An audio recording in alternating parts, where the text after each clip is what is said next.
say it is time for harvest in that sector.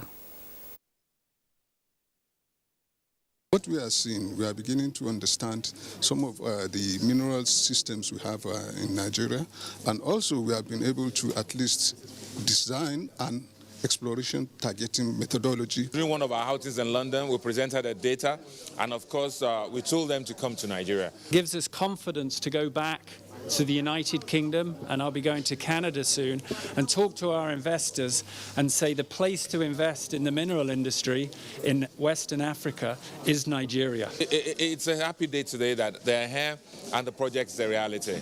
We look forward to greater things. Up next is a look at the commodities market.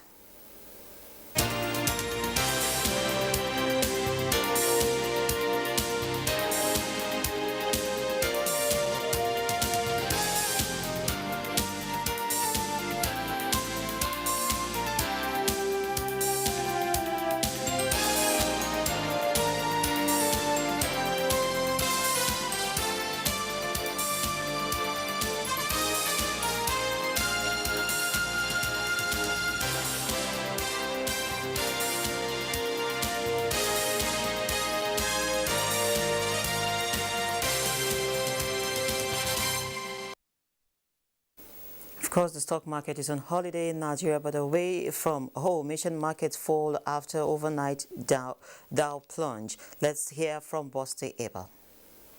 United stocks climbed in early morning trading on Tuesday after concerns about the spread of COVID-19's Delta variant sent investors dumping equities, especially those directly affected by the pandemic restrictions.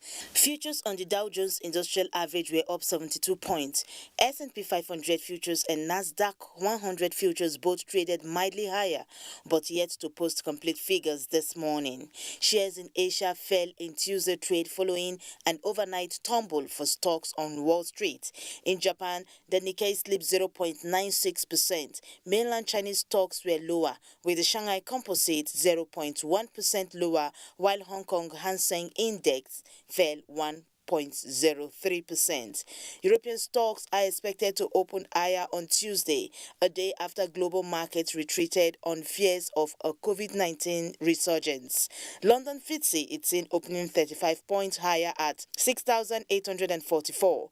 Germany's DAX is showing positive open but still maintaining previous figures. Markets in Africa are set to open slightly higher, also reflecting a rebound in U.S. sentiment overnight, with U.S. stock futures up in overnight trading. With global market updates, Bosse Eba, Business Express. And that wraps this edition of the program. Remember to keep in touch with us, so do send in your comments, observations, and suggestions. Idel Kabir.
NTA, you can't beat the reach. Allahu Akbar, Allahu Akbar, Allahu Akbar. La ilaha illallah. Allahu Akbar, Allahu Akbar, walillahil hamd.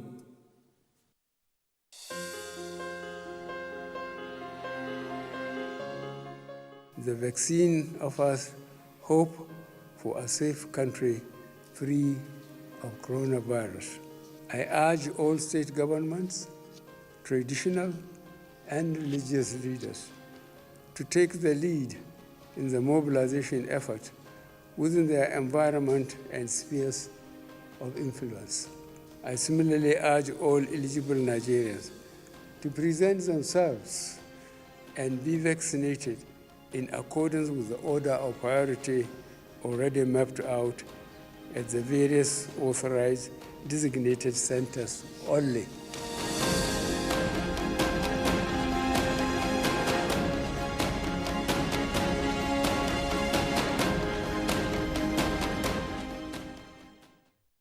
تقبل الله منا ومنكم عيد مبارك علينا وعليكم تقبل الله منا ومنكم عيد مبارك علينا وعليكم.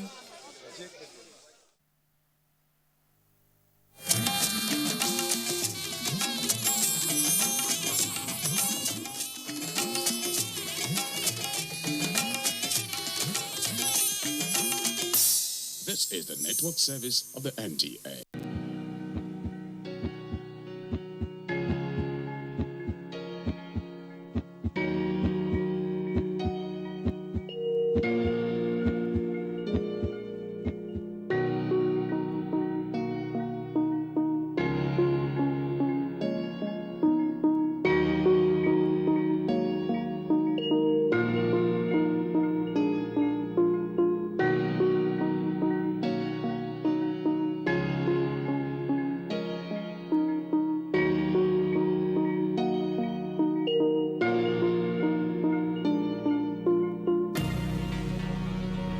Hello, everyone, and welcome to Health in Your Hands.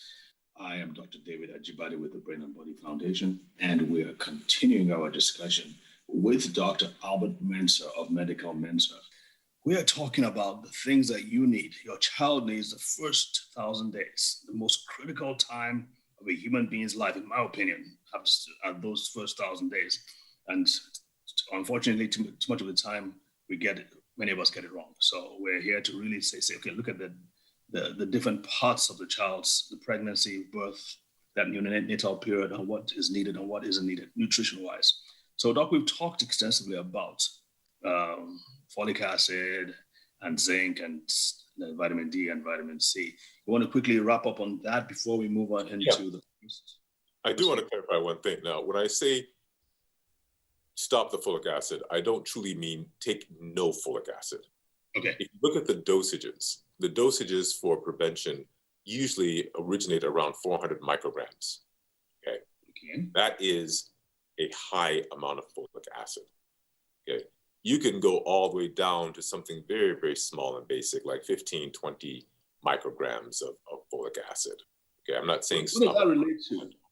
I think it's pretty standard what they give in the maternity and the antenatal clinic. What is that? What do they normally give them? Is that 400 micrograms? Normally about 400 micrograms, but people have gone between 600 and 800 micrograms in some preparations. Okay, that's a problem because 800 micrograms is what we use to treat adults, and you're giving this to a child in utero. That's like saying you're using an entire building and collapsing it in order to kill a fly.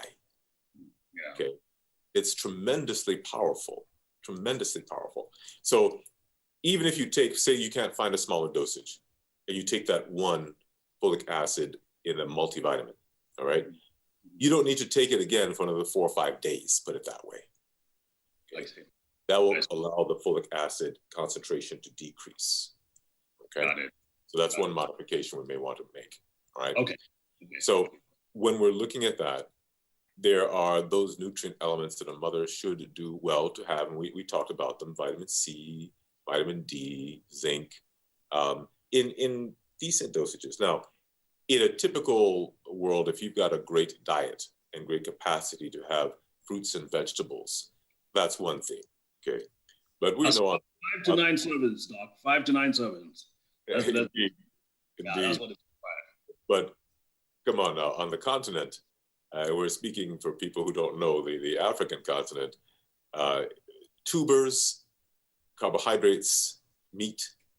Yeah. Not a lot of vegetables necessarily, okay, in the diet, in the dietary regimen.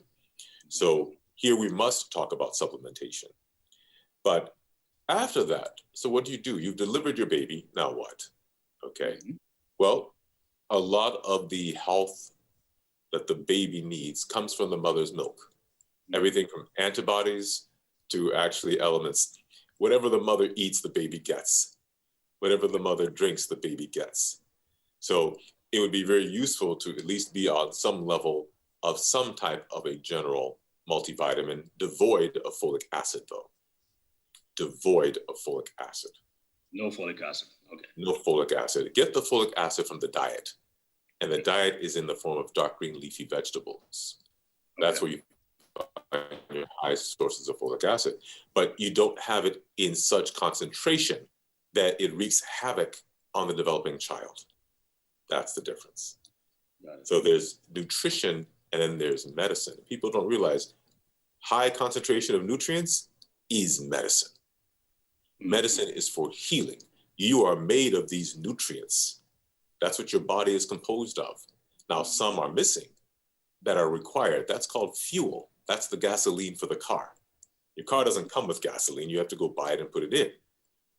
As vehicles, we don't come with high levels of zinc or with these other elements. We have to eat. That's what food is.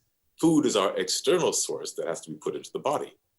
But now if you create a synthetic food that is a vitamin or a nutrient, and now you're putting in extremely high levels, that takes your system into a different functionality, one that can be detrimental. But yes, keeping a good balance of everything you've been told throughout your life already, the vitamin C's, the vitamin D's, the healthy things from produce and from plants and animals too, by the way. Very, very important. That takes me to something, Dr. David. So what's the common thinking around high-fat foods? They're bad. Really? That's common thinking. Ah, that's the common thinking. Why? Who told us that?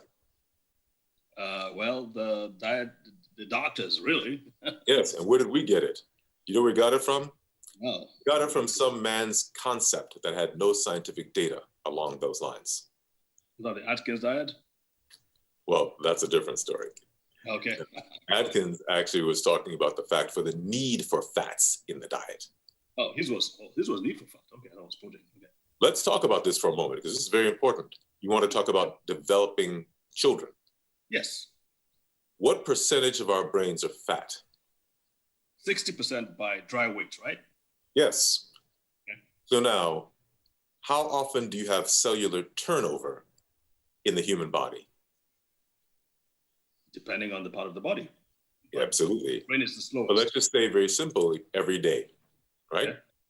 Cells are made of what kind of structure that surrounds the cell? What is it that separates a cell from the outside environment? The cell membrane, which is made of a lot of fat. Cell membrane is made up of what?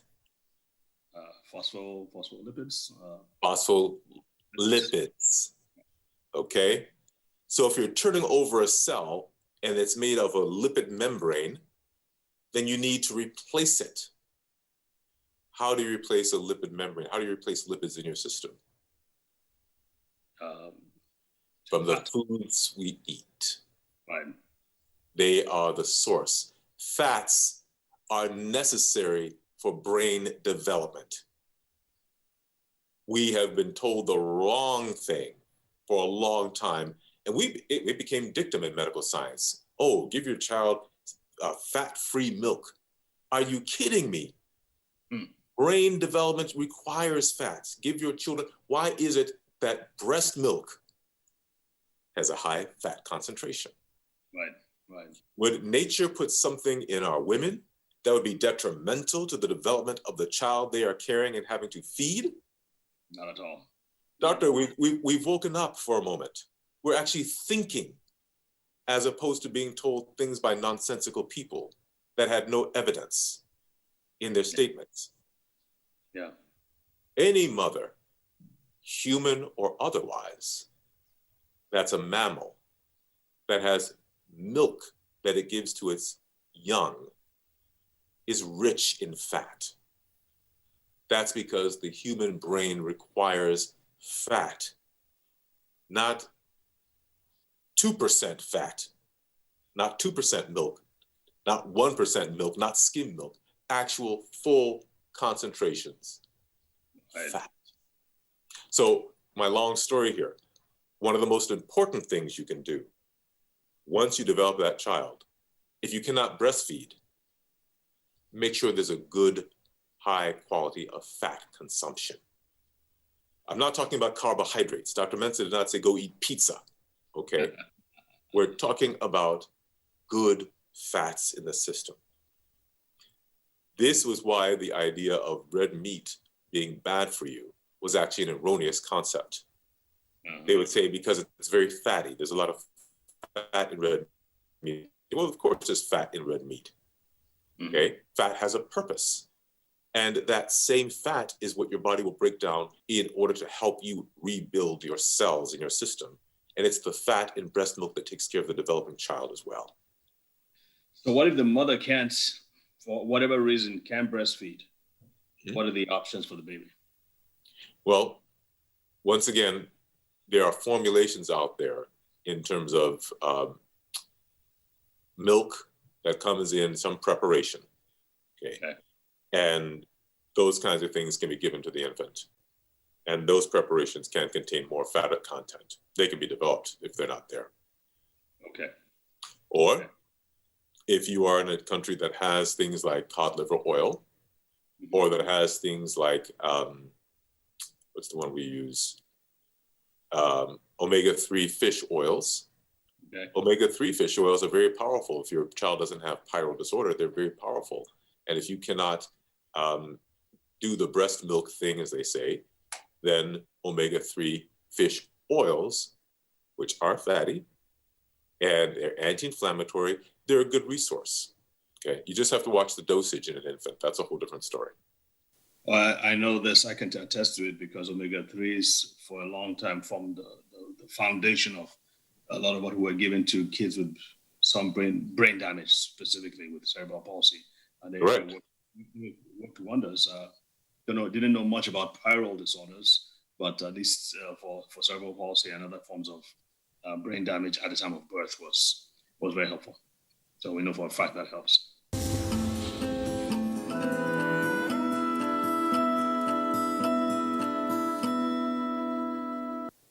Indeed. How about eggs, Doc? So it used to be a time when the eggs were not a good idea, but now are they a good idea for early? Oh, another one of our bad myths from ancient medical history. Yes. Eggs. Are they a good idea for early? Oh, another one of our bad myths from ancient medical history. Yes. Eggs, one of the most complete foods anyone could consume. Yeah. Okay. There's another reason why cholesterol is in eggs. Cholesterol is the backbone upon which every single hormone the human body creates. Every single hormone. Every single hormone. Not just the sex hormones. Sorry? Not just the sex hormones. No, not just the sex hormones. Steroids, for example, they start with a cholesterol backbone.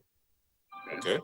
So our hormones themselves, you can't do a great job if you have no cholesterol. Okay? Cholesterol does not cause heart attacks. Okay? Many individuals in an emergency room who have a heart attack have normal fat levels or normal lipid levels. They're not high. That is interesting. Okay? Where do we get that? These are United States statistics. Okay? So it's not the fat that is causing people to have heart attacks. There are other factors that come into play. Now, I'm not talking about obesity. This is different. I'm talking about the simple concentration of fat in the foods themselves is not the key factor. There's activity, there's all sorts of other things, okay? So when you're looking at these discussions about things like eggs and certain types of foods, well, the cholesterol is necessary. It's part of your system, okay? You cannot get good hormone development, good steroid development without cholesterol backbone. Okay? That's the foundation. Okay. So now 2 myths, fat and cholesterol. So now when you talk about eggs, it's got protein, it's got cholesterol, it's got fat. 3 very, very basic pieces for your system to survive on. Very much. So would that be something that you would like, is a general rule of thumb, which is revealing really. Rule of thumb, if the child can't take breast milk or his diet is suboptimal, is there eggs? Can we give a lot of eggs? Well, no, until a child has teeth and can chew and swallow, we're not going to do those things. They can crush it. They can crush the eggs up, but they can boil it. They'll often try that. And it's not a bad thought, quite honestly, but still, even crushing it, there's still particulate matter. There's still particles if you've cooked an egg, okay? And you can't give a raw egg to children. So this is really for children who are able to eat, okay. And they have teeth. Aside from that, then we have to go to different preparations that may be powders that you blend that now contain some level of certain type of fats, things like that, and milk, some formulation of milk that you give the child. Okay. But the key here is that the milk should not be fat-free. The milk should not be skim milk. And of course, it should be as organic as possible. Okay. Is there any other milk that you want to emphasize? I know you've mentioned emphasize fat and cholesterol. Are there any minerals? I know polysaccharides, the fiber that's in milk is helpful as well. But let me hear your thoughts on what else is in milk, in human milk, that's for some reason they may not be getting enough of, and you want to ensure that parents understand that this is what's important in it. Actually, I think focusing on these particular keys is very significant. Okay. I'm not worried as much about polysaccharides and things, because what we want to look at are the key elements. Okay. Key elements that we know, if they're deficient, create problems. There are always secondary and tertiary adjunctive elements that can be, useful. But if they're not there, does the building structure crumble? Okay. You don't have fats. You can't properly myelinate nerve cells, right? Right. So how many nerves are in the human brain? 800 million nerves are in the human brain. Each nerve allows electricity to flow through and around it. The only way a nerve can do that, if you take away the fat layer from a nerve, electricity moves slower, right? When you have your fat layer, which is made of cholesterol, right, Dr. David? Right. Electricity moves very quickly. So for proper brain processing, you have to have that layer of fat around the nerves themselves. Right. No fat, slow conduction, slow electrical movement, slower processing, hindered brain development. Okay? Times 800 million nerve cells. Okay? Yeah. So forget all the science. Let's just think logically. Knowing a few key points. If fat is wrapped around a nerve cell and you need a nerve cell to communicate to another nerve cell quickly, and you have 800 million of them in the human brain, what point don't you simply say you need fat? Yes. Or that fat is bad for you? Yeah. Really? If it's so bad, then why is it so necessary for our human brains to work? Why? I guess part of the argument would be that, well, they see in blood when when people take a lot of fast food and all that stuff. But you've addressed that. I mean, sometimes they check the blood and it seems a little cloggy and because of the high fat content. Now, again, we're not talking about obesity. Yeah. We're not talking about the typical Western diets that are high in really, really bad foods that are highly inflammatory, by the way, okay? We're not talking about cheese and bread and things like that and secondary fat levels, and we're not talking about those things. We're talking about just the idea, the concept of what fat and cholesterol really are, and that they are indeed a necessary part of a healthy human system and a necessary part of development, okay? You know what happens when you start to lose the fat around a nerve? There's a disease. Multiple sclerosis. Multiple sclerosis. Now, many people have heard the term MS, but do they realize the problem begins to happen because you are losing the myelination or the fat around the nerve? Right. So now let's visit this problem again. Is fat actually bad for you? Absolutely not. Absolutely not. Yes. Okay. So all my long-windedness to say, before pregnancy, certain nutrients are important to an extent, and then they should stop. After pregnancy, this idea, this myth of skim milk and fat-free milk and all that other stuff should be stopped immediately. Give your children normal milk when it comes to any kind of substitute for breast milk. Milk when the kids are now 2, 3, 4 years of age and not breastfeeding anymore, but they're still drinking milk. They need fat-filled milk, not fat-free milk.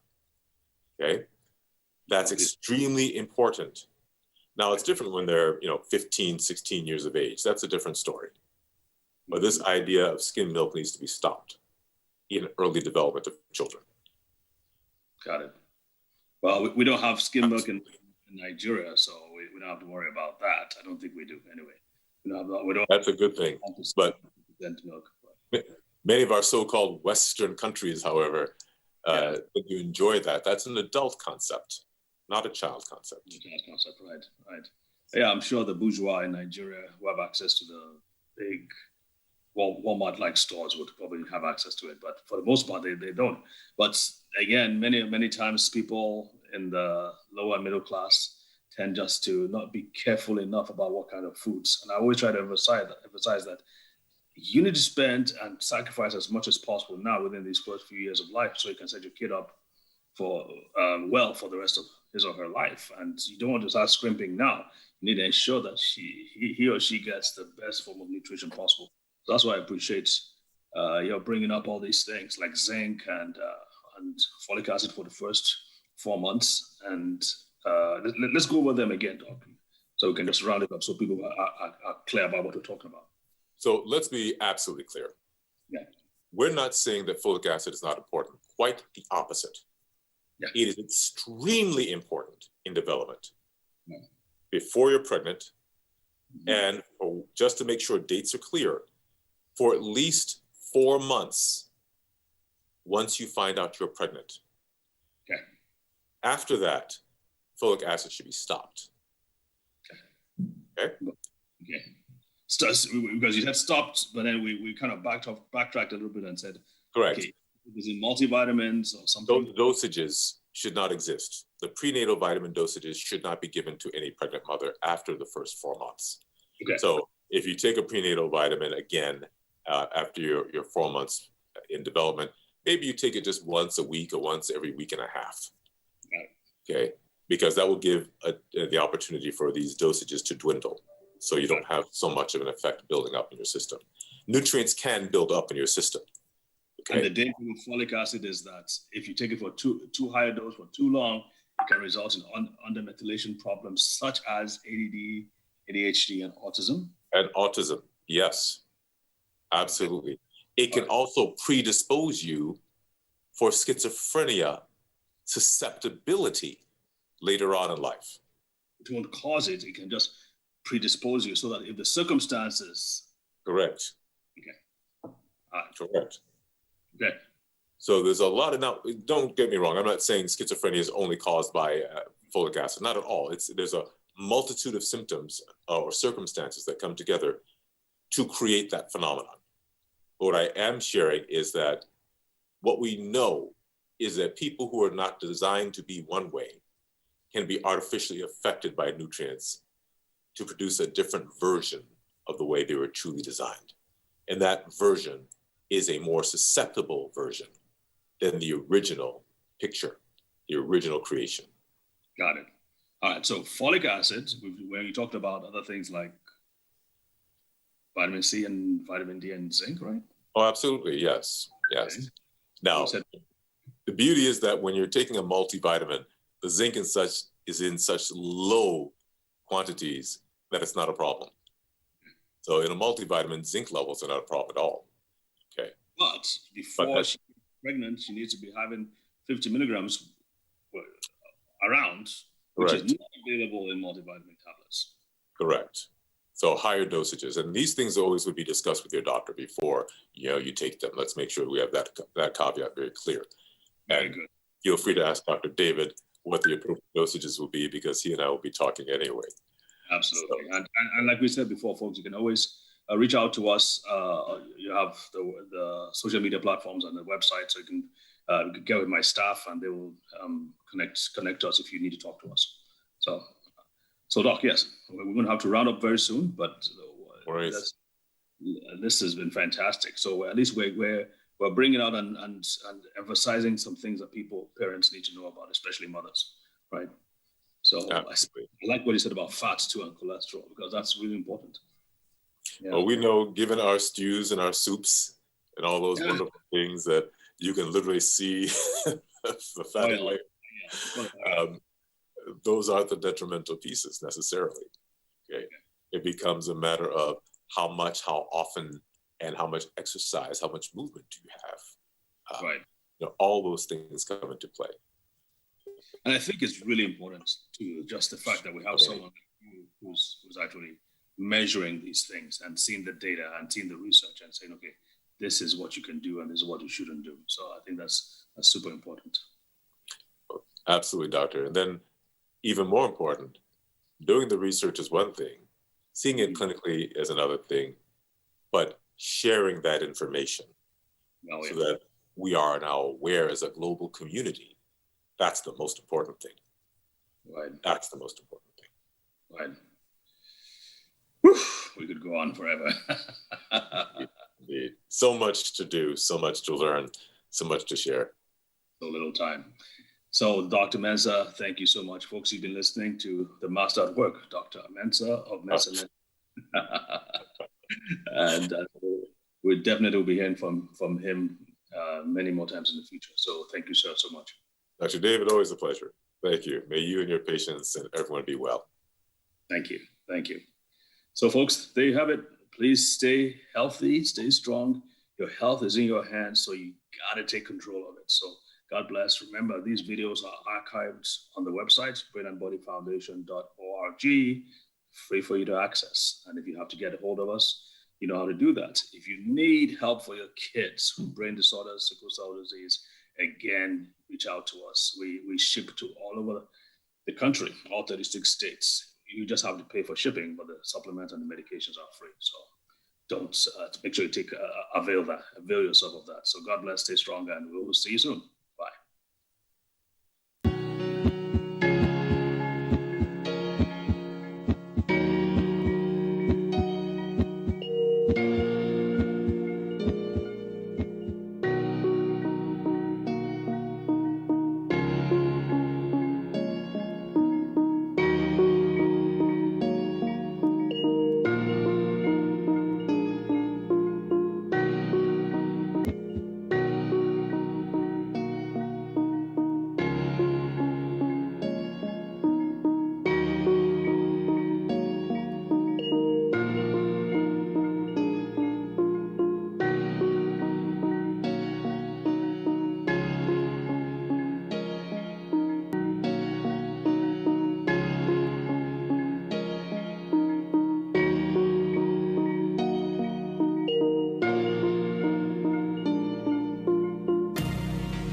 This vaccine is safe, and it has been certified safe and usable by NAFTA.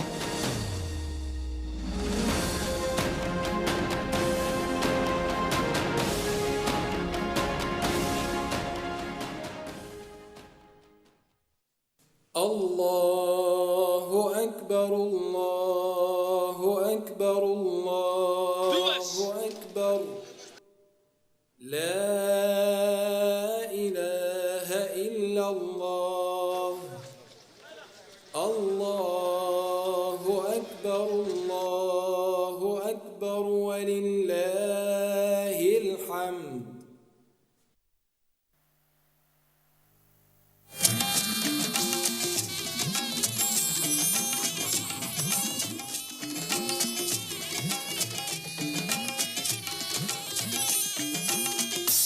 This is the network service of the NTA.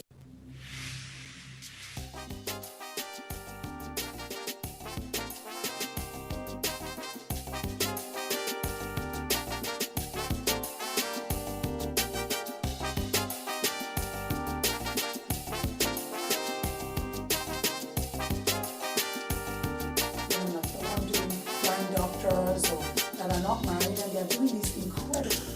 Well, there's a myriad of things. I think first of all we have to go back to You're writer. You are very well known for your teaching skills. Your students speak a whole lot about you. Miss Nigeria competition. I said, let's pick them up, let's take them back to Nigeria, and let's teach them a different kind of job.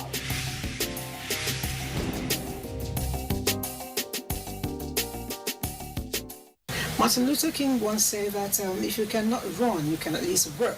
If you cannot walk, you can at least crawl. But whatever it is, do not be stagnant. And my guest today completely represents that theory of being practical no matter the circumstance you may find yourself. Hurdles for her is simply a stepping stone to success. Who is my guest? Who is this personality? I will be introducing her shortly. Let me quickly go on a break now. They took my money. I paid every fees. I never asked to be hoisted as a governor. I wanted to be allowed to go out there and contest for the position of governorship candidate first. There's nothing greater than looking back and seeing that while you were aspiring, you were able to inspire others. Empower to women. Yes, we need to have more women, more multitaskers around Nigeria to get Nigeria working. Definitely. You're welcome back. If you're just joining us, you're right on time because my guest today is an animal. She has a lot of energy and we have a whole lot of things in common, including looking very delectable. Her name is Dr. Stella Iwagu. Dr. Stella is a whole lot of things put together, but let me just start by saying that she is someone who introduced agripreneur to me for the first time. That is entrepreneur in agriculture. Yes, we'll get to talk about all of that and how you got involved. I know for starters, you are a teacher and not just a regular teacher. You are a teacher who is research-based in whatever you do. How did you develop that interest? Well, when I did my Bachelor of Nursing at Obafemi Awolowo University, I was trained by amazing professors who educated me and inspired me that my practice must be founded in knowledge and that as a polyvalent nurse, you always have to look for the best way to do something and that it's a lifelong learning. So the one way to develop that lifelong learning approach is research. The best way to learn further is to teach. Yes. So that's really is an iterative process. The best learners are the ones who teach. Thank you very much for that. And I know that you and books, it's like there's something between two of you. Because I tried to read up so much about you and I got lost at the point because it was moving from one school to the other, from one school to the other. Oh, did you forget your textbook or something?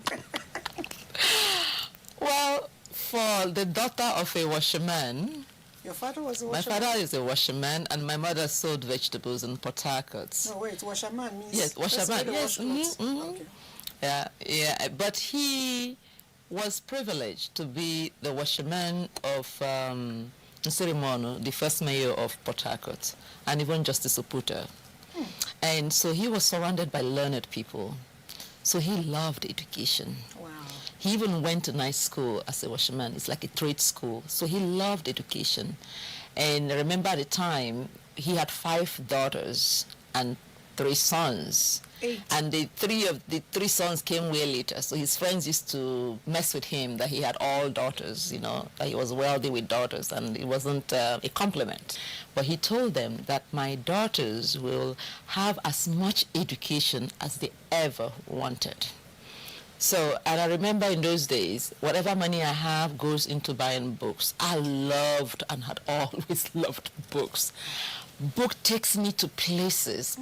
I'll go to the library. I'll sit in the library from morning to night. I practically read all the Pacetters, all the Mills and Bowles, all the James Hadley Chase. You name it. I will go to places. So books had always been it for me. And education is something I didn't do just for myself. Education was a trophy I brought home for my father. I will go into your social activities later in the course of the program, because I know they're enormous. A lot of people actually have spoken of it. But I want to take you back a little bit when a little clock changed a little bit. The clock thought it was changing for you, but at the end of the day, I think you changed the clock instead. You want to share that story with us? Is it the 2000? It was it was the 2007, and I was going to Kano to have a meeting with one of my board members, and in Zaria, I was in a car accident. And that changed everything. I sustained a spinal cord injury. Ahmadu Bello Teaching Hospital was about 5 minutes away from the scene of the accident, but I couldn't be taken there because doctors were on strike. What? Yes. So I was rescued and ended up in a maternity home, and all they could do was just stop the bleeding. And of course, eventually the next day I was brought by ambulance to the National Hospital, where I was thoroughly mismanaged. For 5 days they couldn't really do much for me, and I had to be flown to Ghana. I was in Ghana within 24 hours that they did surgery on my back to reset the bone. Yes, and that was when... Probably if you were better handled at the earlier stage, I would still be walking in my high heels. Wow. Yeah. But I became paraplegic. I couldn't walk. I was wheelchair bound for over 7 years. So from Ghana, I was returned back to the US, where I had to undergo intense physical therapy. And to the glory of God, when you sow in people's life, when you're in a hole, the heavens will open and angels will come and sow in your life. So Nigerians, Americans, people I don't know, everybody sowed in my life. How they found an aeroplane to fly me to Ghana. Of course, my parents couldn't even afford that. So I am living at the mercy of other angels. And even the surgery that was done in Ghana, angels paid for it. And when one of my friends paid $14,000 to fly me first class with a nurse to the US. And by the time I got to US, how they rearranged and got me into St. Louis Rehab Institute. It was the same place that Superman, Christopher Reeves, was rehabilitated. So I had the best of the best, the most state-of-the-art rehabilitation opportunity. Because even the doctor that did my surgery, Dr. Abuachi, is first-class international award-winning surgeon, and also benefited from telemedicine. He was in New York directing my surgery in Ghana. Wow. So today I really am alive as a result of technology. Interesting. No, it happened. Without telling people your story, looking at you, your kind of energy and everything you do, one gets amazed. A lot of people will give up. A lot of people will say, I tried my best, but life dealt me the wrong card. What propels you? Because it looks as if when that finished, your activities doubled. I really don't understand it. Well, you see, it's a miracle. I can't take ownership of that. when you live a purpose-driven life, when God has a purpose for your life, nothing can stop that, which God has ordained. From the beginning, when I started my HIV/AIDS work, I remember somebody had to ask me to make a choice between the work and something else that is very important. I said, I didn't take this assignment. It was, it was given to me. And so you have to talk to the person that gave me the assignment. So when this happened, I started talking to the person that gave me the assignment. I said, Lord Jesus, I thought you're the one that gave me this assignment. So how can you let me become paraplegic? You know, I cannot do it on a wheelchair because Nigeria is not wheelchair accessible. And I can also not do it from America because I need to be in the trenches. So if you really have, if this mission is really from you, you need to get me back on my feet, you know. So even way back in Ghana, the couple of days after the surgery, the prognosis was that I would never move a muscle. It was really bad. The crush of my spinal cord was really crushed. If you see the MRI, of course, you know that there's really nothing that can happen. But somebody came and preached to me about, I think it was Isaiah, about the dry bones, you know. I went to bed that night and I dreamt, actually it wasn't a dream, it was a nightmare. I was in a huge valley and it was like the valley of bones everywhere, skeletons. And I was standing there and legs started joining with hands and torsos and head and hand, and they all started walking towards me, and I screamed and I woke up and I was weeping. I said, I'm in pain. And the doctors, the nurses called the doctors. Pain, where? I said, my back is burning. I'm in pain. I was crying. They called the doctors and they were like, all looking at themselves. Pain? Okay. The pinprick. Can you feel this? I said, ouch, I can. They all started clapping and started... That's the first time you felt pain after a long time. Yeah. Wow. And I was not supposed to feel anything. That was my miracle. But it's a double-edged sword. The pain has never left me since then. I have what they call neurogenic pain, for which I've had surgery. I have stimulators in my back.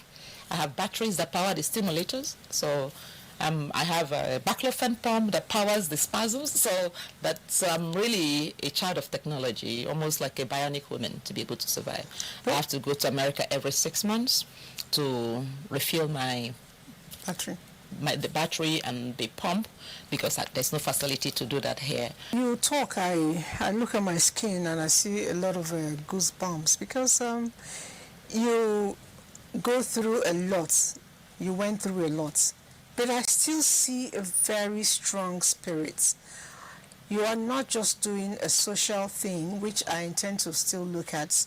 You've actually gone to an extreme kind of career, that's the agriculture. You're doing 100% organic farming. Share the motivation and how it works for me. Well, they say to whom much is given, much is expected. For me, that I was not supposed to lift anything, touch anything, crawl, it's a blessing that I could move a muscle. My mother always took us home, so my grandmother gardened. When I did primary 6 in the village, I was with my grandmother, so gardening was second nature. In America, in my house in America, I grew my own food. Even with the paralysis, I crawl around to plant and weed. I come out all muddy, but it's healing. So even when I came home and started, I didn't really plan to come home and started gardening. As a matter of fact, what brought me home was the death of my sister, and thereafter my father from medical malpractice. And I said, you know, the system that I'm trying to transform is practically trying to claim my whole family. It almost claimed my life. That I'm going to come back and fight to get things better. That was what brought me back. You know, so when I came back and started doing a lot of work around it and human rights and patient right issues, but eventually I realized that the issue, the health system, you know, I had focused so much on the health system, ignoring the determinants of health, that one of the major determinants of health is what you eat. And I realized that as Nigerians, we're not eating well. Even what we eat is laden with chemicals. You see people carrying knapsack everywhere, weed killers, pesticides, fertilizers, unregulated, and all of this is running into the waters, running into the food. You find out that you buy vegetable within a day, it's already rotten because it doesn't have good quality. Yes, because it's over chemicalized. So I started growing. I didn't start a farm. I started my backyard garden, growing what I eat. I was on 21 different medicines 3 times a day, because practically every organ in my body had medicines and a doctor. And it was the things that I was eating. And gradually, I was about 250 pounds. I was losing weight. Yeah, I'm about 169 now, from 250. It happened over a course of 5 years. But my health was getting better every day. The act of waking up in the morning to garden was a physical activity that is, you cannot quantify it. You can do all the therapy in a gym. It's never the equivalent. It was something that I enjoy. It was a hobby. And it was also helping you. It was helping me. And then I was eating what I was growing, which was delicious. I was eating a lot of vegetables, herbs, fruits, and really practically on vegetarian diet. And I was growing my own chicken, growing my rabbits, eating my snail. And just one thing led to the other, and everybody loved it. I said, okay, why don't we turn it into a business? Because I saw that it was working for me. And I said, if I could do this, with my disability and my difficulties and my pains, what are the excuses? I saw young kids carrying CV, coming to my office looking for a job, and I don't have a job to offer them. And sometimes I say, okay, come work with me at the farm, and I'll pay you a stipend, versus volunteer in the office, and you get nothing. They choose to be in the office and get nothing. That's heartbreaking. Yeah. Oh. I have nothing against trees. I love trees. But when food security is our major challenge, we should be planting trees that give us food. I see spaces occupied by grass, and people are hungry. I see churches filled with whistling palm and some exotic plants, when we should be growing coconuts, when we should be growing soursop, oranges, guavas. I see schools barren and empty, no trees in the heat of the north, when we could fill it up with mangoes and oranges. I see us crying about 53% malnutrition among our young kids, and we're importing vitamins from abroad. Why don't we plant the vitamins for them?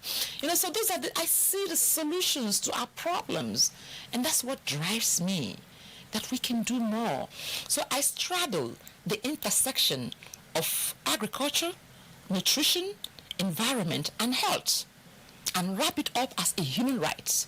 Because without that, because all human rights are interdependent and interrelated. Take one out, the other becomes lopsided. Definitely.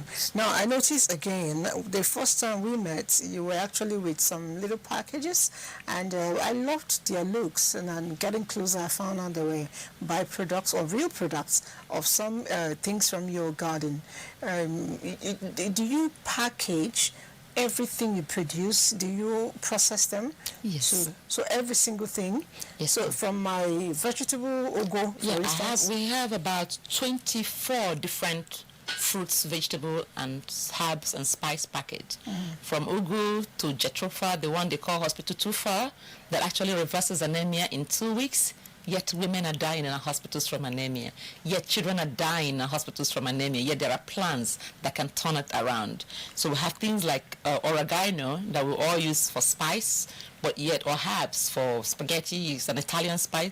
Yet it has antibacterial, it has antifungal, it has antiparasitic, and antiviral properties. Scent leaf that we just use for pepper soup really has antiviral, antibacterial, and all of them really are loaded in antioxidant. We have kale. Kale is the queen of vegetable. We have turmeric. Turmeric is so loaded with antioxidants that helps with cancer reduction. Turmeric has anti-inflammatory properties, helps with pain reduction, helps with reducing cholesterol. Ginger, that is amazing for inflammation and pain reduction. Lemongrass, the smell of lemongrass wakes you up. Yes. Mint, we all rush into the pharmacist to look for peppermint, yet you can grow mint in your garden. And put a little bit of mint and lemongrass in your water, boil it, I'm ready. And you're in heaven. Women, particularly women, you know, especially as we begin to age, we have things like alpha, that as our estrogen level begins to wane, we need something to boost. What better than phytoestrogen? You know, so really taking nature to our advantage, letting nature heal us, because there's so much oxidative stress that denatures our cells. And the one place we can find loads and loads of antioxidants to reverse and stop that oxidation in the part is this powders. Natural products. Okay, I'm going to go to your farm and look at all of that, you know, specifically. And while we are there, I will talk a little bit more about your social work. I can't wait to have you. Okay, it will be my pleasure. Thank you so much. Don't go away. The show is just taking a break for now, and in a little while, you'll see me right there in the farm. Probably by the time we are done, I'll grow 1 or 2 things. I'll show you how to do those things. All right, we always make good our promises, and so we are here right inside the compound of the SD Farms, and of course my guest is still with me. But if you look a little bit down, you'll see the real farmer here. His name is Emma, and Emma actually is a farmer. Emma, how do you feel today? Fine. And you're going to show me a bit of things you've doing here, right? Yes. Wow, I came inside here. They smell everything I see. I feel like I am left out. You're cheating me because you're enjoying the nature. Eden return. Honestly. These are tomatoes. No, these are potatoes. Oh, potatoes.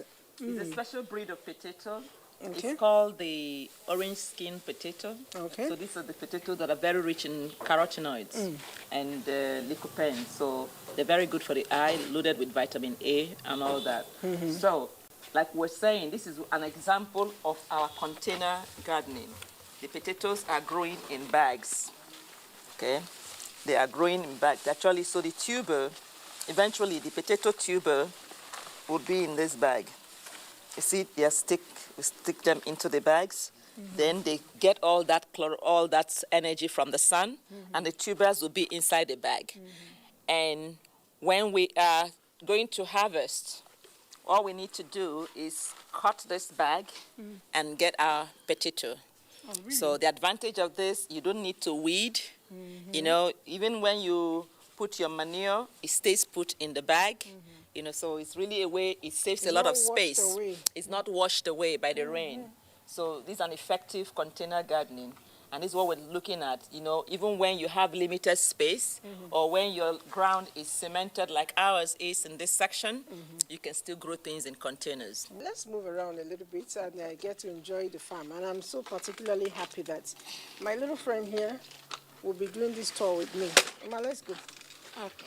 All right. So let's go. So you do your physiotherapy while you're at it? Yeah, the farm, yes. Each time I bend down, it's a squat. Put them to use. Okay, beautiful. I want to introduce you to a very amazing plant. So again, these are dwarf pawpaws. Okay, dwarf pawpaw seedlings. So they start fruiting when they are very short, and it's a short lifespan, sometimes just about 6 months. They're already fruiting, so you don't have that huge one. This is another amazing plant here. This one they call that's the star. Jatropha. Jatropha. The edible Jatropha, the hospital tufa that they call it. And one of the reasons they call it hospital tufa is because it can reverse anemia within 2 weeks. So when women have anemia, they don't want to go to the hospital. They would rather just treat it at home.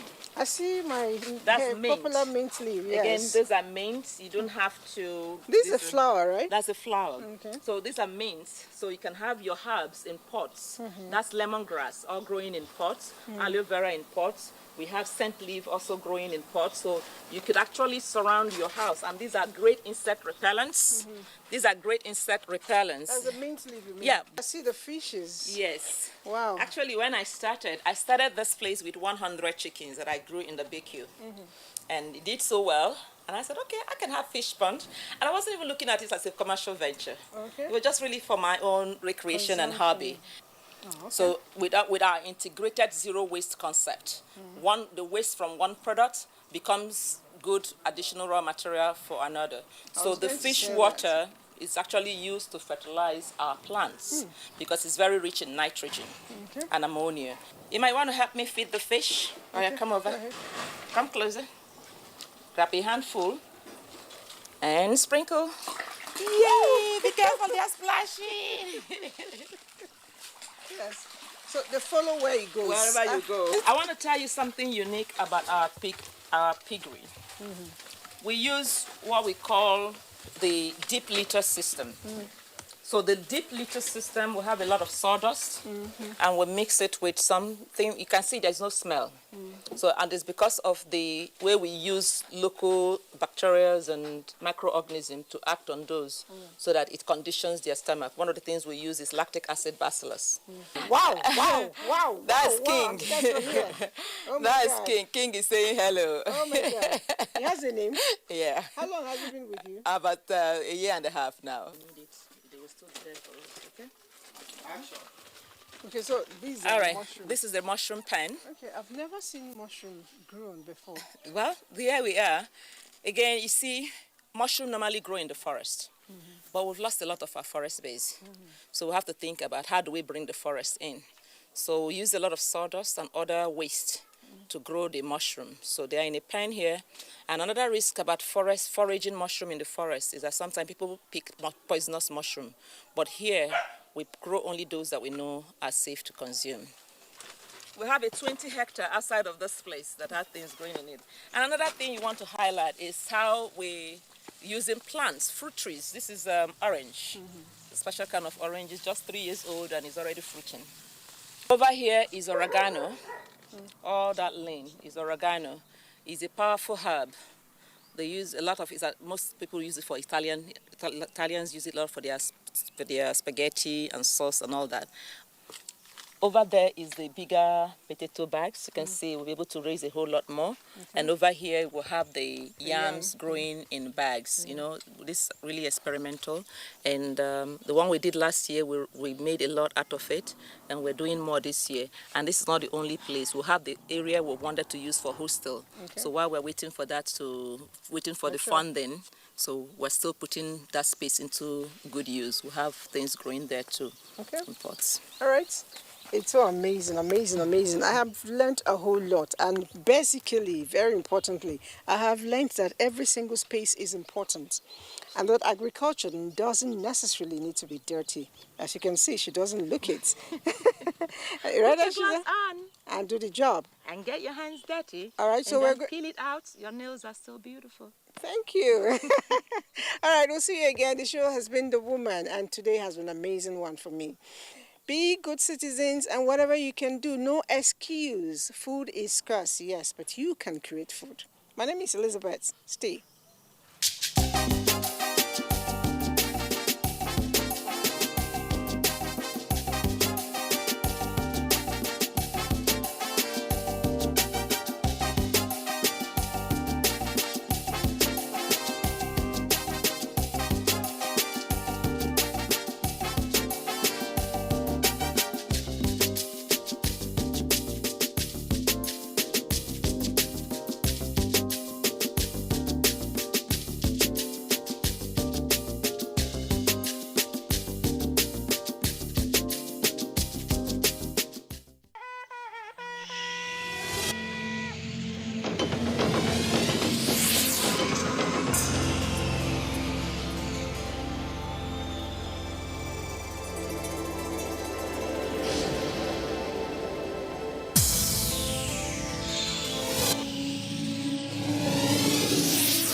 NTA, you can't beat the reach. تقبل الله منا ومنكم عيد مبارك علينا وعليكم تقبل الله منا ومنكم عيد مبارك علينا وعليكم.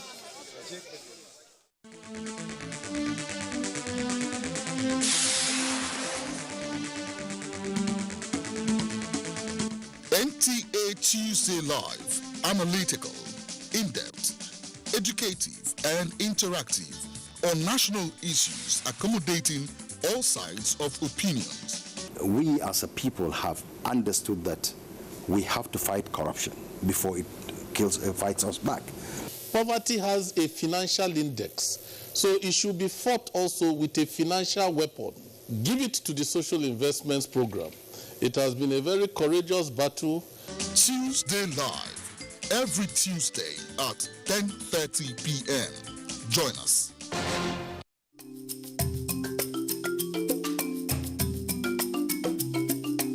Did you get to see the way Dele somebody pulls this. Don't forget to send in your messages. There's a difference between picking, child, and issue. The idea that is we can do more with less people. If we have a better way of addressing these issues, taking care of... Congratulations, you were able to sign Tino Werner from RB Leipzig. So you take water before your workout. People have used their phone, using TikTok to do that. Should I go for test? A lot of people don't even have resources. I'm Cecil, and this is the Medley Show on NTA.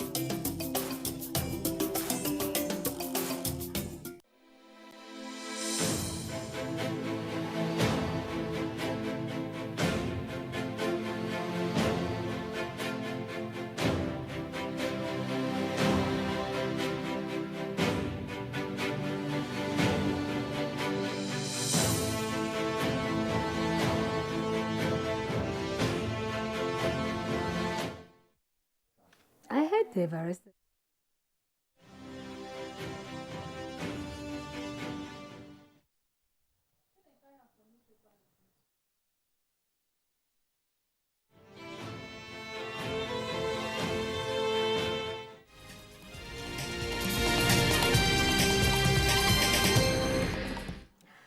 Hello, here is an update of the news.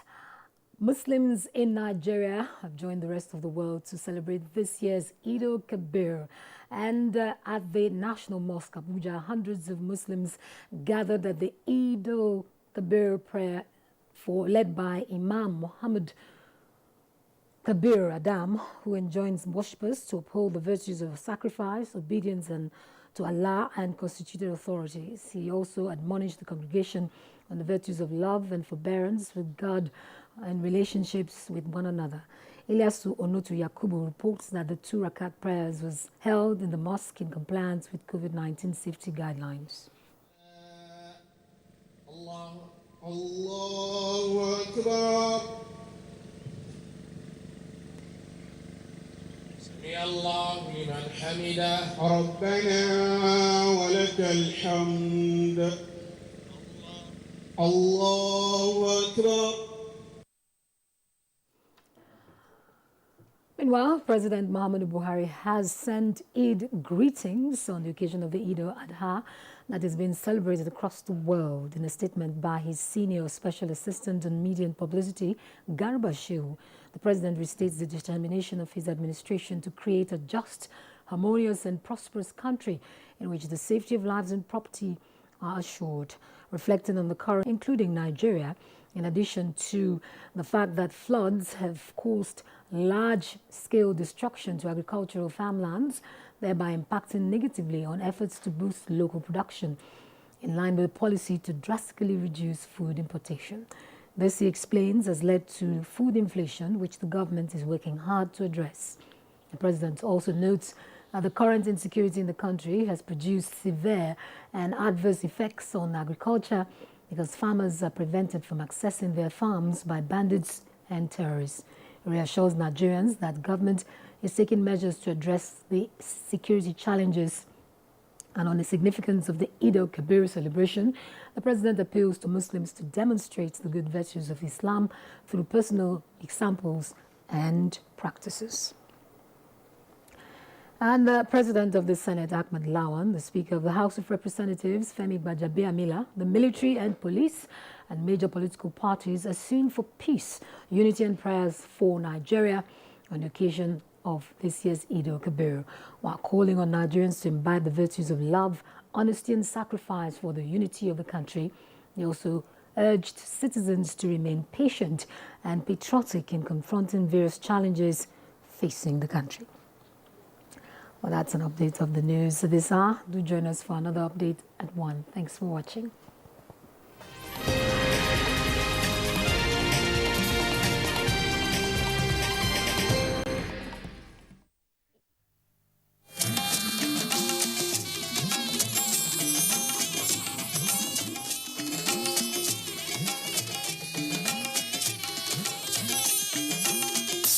This is the network service of the NTA.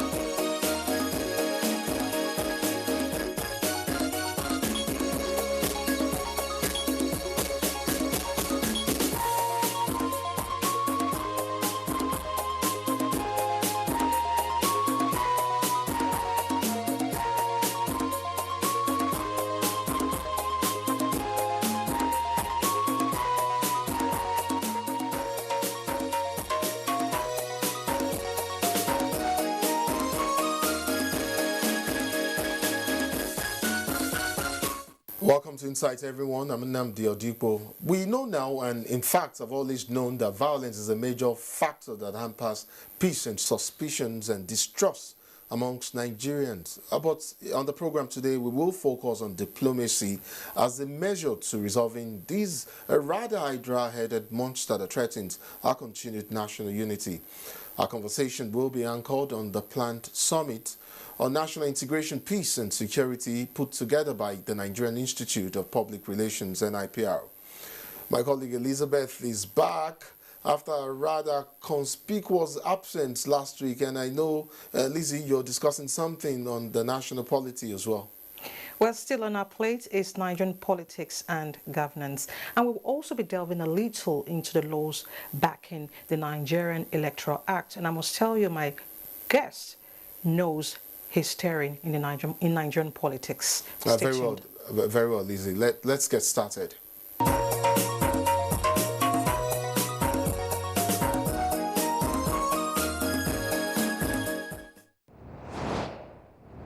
To kickstart the conversation, I'd like to state very clearly that there is no better time than now to bring up the imperatives for national integration, especially as Nigeria battles to quell raging crises across the country, resulting from violent ethnic rivalries, most of which have security implications.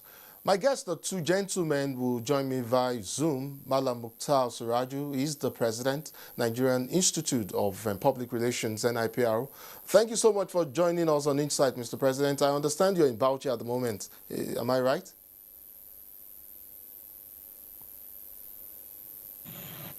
Can you hear me?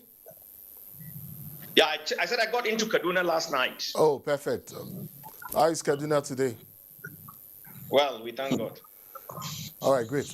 Reverend Ladi Thompson has been patiently standing by for us as well. He's joining us, I presume, from Lagos. Reverend Thompson is a Christian cleric and security consultant, and he's known to bring interesting perspectives to conversations on national polity. I'd like to welcome you to the program, Reverend Thompson. Where are you exactly? Are you in Lagos or Ibadan or where? Yes, well, the pleasure is mine, and I'm here in Lagos. Oh, perfect. Well, wonderful. Nice to meet you both, gentlemen. So I think we would all agree that for as long as it has festered, that suspicion, distrust, and antagonism amongst Nigerians, diverse people, have had grave consequences for the health, development, even for stable democratic governance and government, as well as for the unity and survival of the country. Madam Mukhtar, I'd like to begin with you. It does appear that we are at a crossroad, and our next line of action as a collective entity may very well determine where we ultimately end up.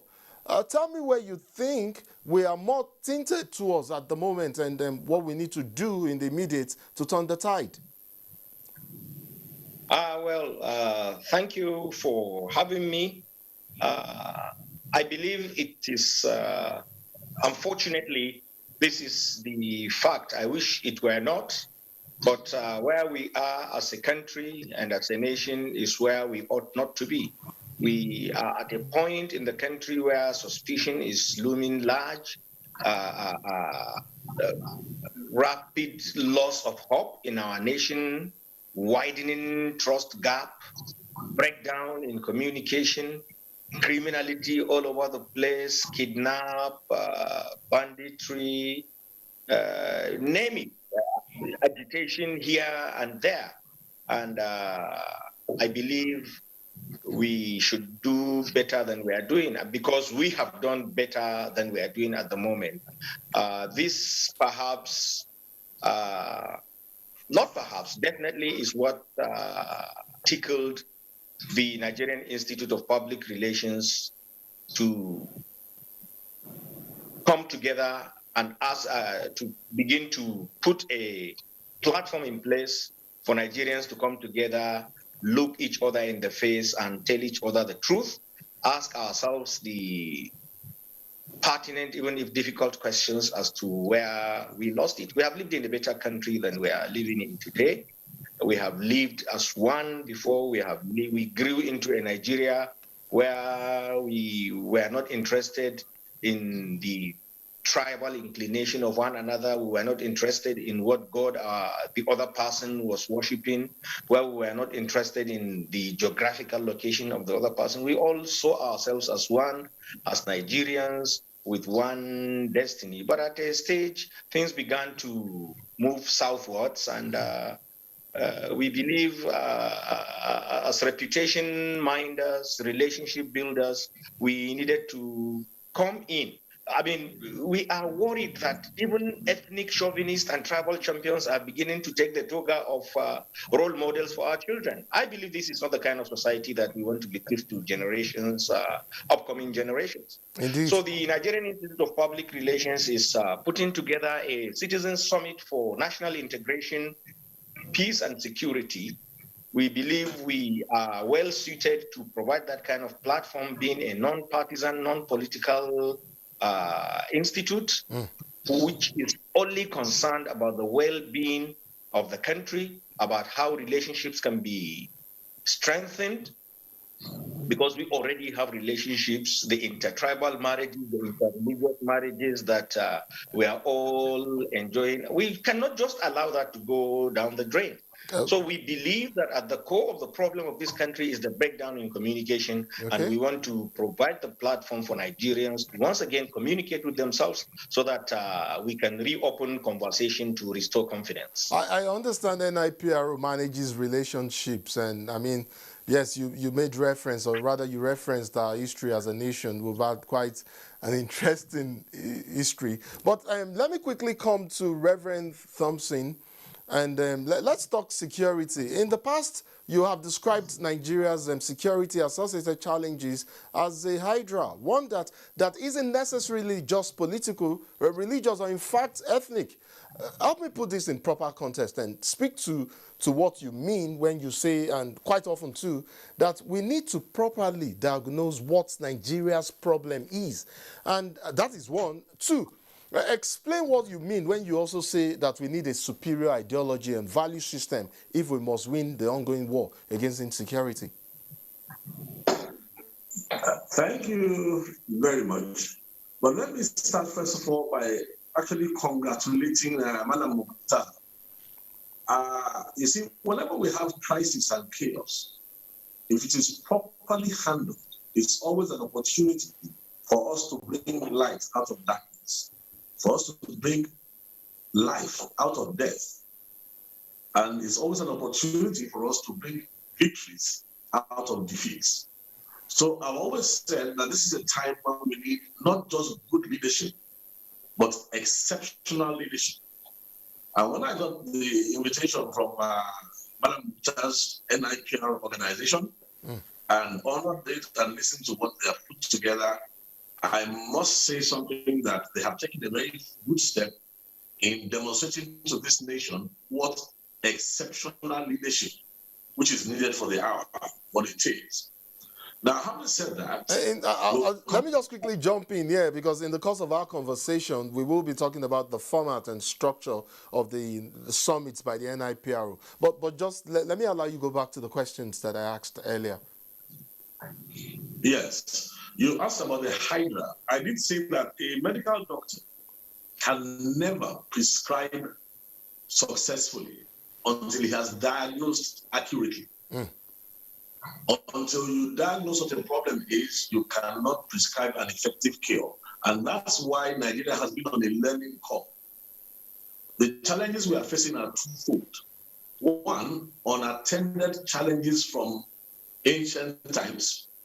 And then this new hydra, this multi-pronged attack that is coming with an intelligence that is global, with resources that is global.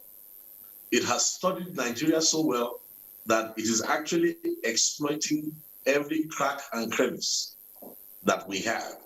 And that's why I said this is a call for exceptional leadership. For instance, in 1968, if I remember very well, I just want to give you one or two examples. A statesman said that the welfare and the happiness of Nigerians are indivisible. And it said so also are our misfortunes. And not only our misfortunes, and also our adversities. That statement went on to advise us as a nation then, I said that the first thing we need to do is to tackle all the forces that are working within the nation to tear it apart. Then secondly, he warned that we must put a halt to all internecine hostilities, which were designed into the package. And then he used the word recrudescence. He said we need to make sure that these things that keep repeating themselves never come up again. What has happened to Nigeria in reality is that nobody imagined that that global war form, that hydra, that terror hydra that is global, would show up in Nigeria. So it has shown up in Nigeria. It is extremely opportunistic. And I can tell you something, that you mentioned something about the architecture of thoughts and narratives. In many ways, it is a war of narratives. And that's why I actually think the NIPR is well positioned to help us in this regard. Don't forget that this is a new war form that goes beyond just kinetics. It's not a war that is being fought from the brain. It's a war that exploits the makeup of man, and it's being fought for the hearts of men, for loyalties. So you're going to find out that this warhead, this hydra, I have mentioned before, emphasizes a lot of the use of media to introduce things to divide the nation and to exploit the existing cracks already. So you find out that we need to have what we call counter-narratives. Counter-narratives that help us to understand why we must stick together as a nation. And not only counter-narratives, we must, right now, based on leadership that understands the challenge of the hour, we have to introduce to this nation a value system that every citizen will be ready to not only live for, but also die for. Let me just rest it at that point. Fantastic. So that gives me an opportunity to go back to Malam Suraju. Having listened to Reverend Thompson, isn't it clear that what we need is the desire and consciousness of the political leaders and the entire citizenry to work together with the appropriate framework in mind, or frame of mind and instrumentalities, in order to have a successful and durable result? And if that is the case, why then is the NIPRO invested in the Summit on National Integration, Peace and Security with corporate Nigeria, of course, like you said, without recourse and input from the political class? No, I think you haven't gotten it right. We are doing this. Please, just make it clearer for us, yes. Yeah, that's what I'm trying to do. We are doing this in consultation and collaboration with all Nigerians. Political, economic, social, socio-cultural, name it. Oh, okay. If you are a Nigerian, you are supposed to be part of this revolutionary move. I call it revolutionary move because this is something that has never been done. All you used to hear were calls from only the political angles or from people who feel one way or the other shortchanged. But this is the first time a professional institute whose core mandate is actually relationship building and relationship mending that is coming together with this thing, blind to politics, blind to all these other things that tend to tear us apart. We are worried that rather than actually try to do things that accentuate the blessings that God has endowed us with, we always want to resort to exploiting our fault lines to make our points. I want to assure you that this is a project like no other. Okay.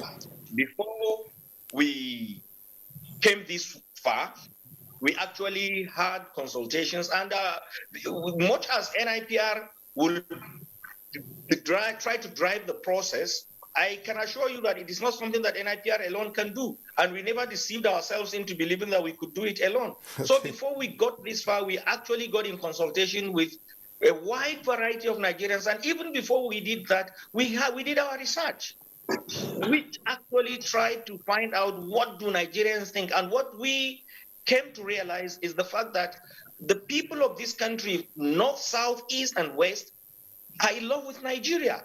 Some people are only frustrated because one or two things are not in place. So